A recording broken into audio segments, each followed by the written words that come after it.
continually find new customers and new ways to save money. Here at iHeartMedia, we can...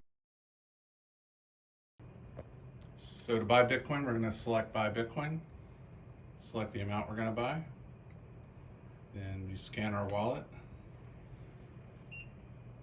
and then down here the light will come on momentarily and you'll put your cash in, and above you'll see it show up as to how much you're going to get, and you confirm your purchase, get a receipt, and you can see the transaction on the screen as well. And that's it, and then you hit done.